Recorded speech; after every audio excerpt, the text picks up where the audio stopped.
Today we're going to talk about the nefarious high hamstring strain, typically chronic and often misdiagnosed as a glute strain. So we're going to dive into what that is, how to find it, and 3 things that you can do at home starting today to start addressing that high hamstring area. So firstly, making sure that you get that properly diagnosed by the professionals. So whether that's a physio, whether that's a physician, or maybe a movement specialist, making sure that what you have is actually that high hamstring strain. Typically, people will complain of butt pain, very localized area when they drive, when they sit for a while, when they sprint hard, or when they go up hills or stairs. And it's a very localized area, like I said, around the butt crease. So once that's diagnosed, we can go into 3 things that you can start doing today to help that area start feeling better for the things that you love to do. Number 1, warming up.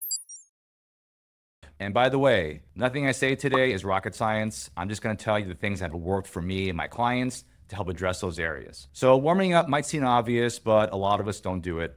And I'm going to say, particularly if you're over 30, you have to spend a little more time warming up. Now, it doesn't have to take forever, but number 1, it's got to be appropriate for the level of activity that you are doing. So I might not spend a lot of time warming up for, say, a zone 2 run, just a little something here and there, but I'm going to spend more time warming up and getting different muscles activated when I am going to do speed work for sure.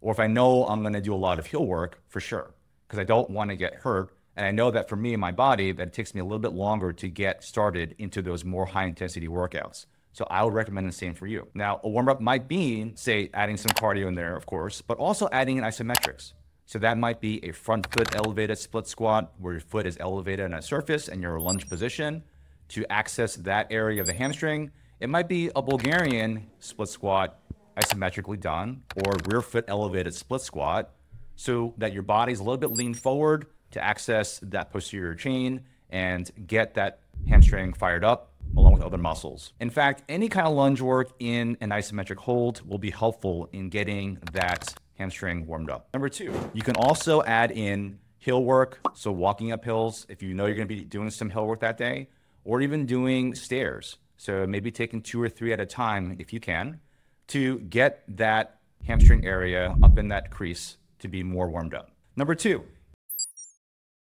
if you can fix your pelvis, we're also going to alleviate some of the load that happens when we're not running or doing a lot of activity, so that when you're not doing activity, you are getting your body weight to shift a little bit more in a stacked position, as my friend Zach will call it, where the rib cage and the pelvis are in a better position, more vertical and underneath each other, so that we can unload the posterior chain or unload the hamstrings a little bit.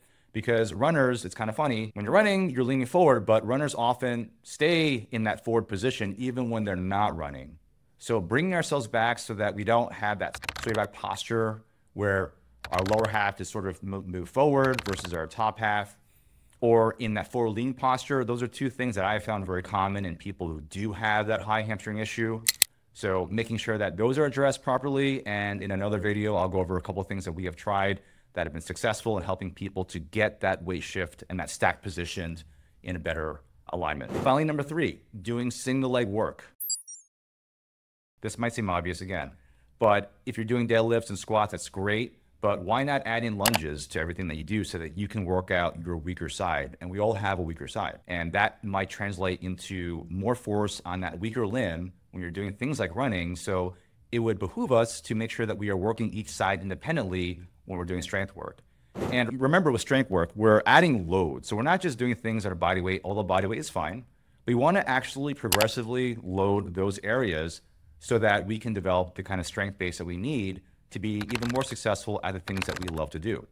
So, like I said before, front foot elevated split squat, rear foot elevated split squat, any kind of lunge position, any kind of lunge, in fact, where you're working each side independently, will be helpful in getting those deficits addressed between each side so that you have more balance.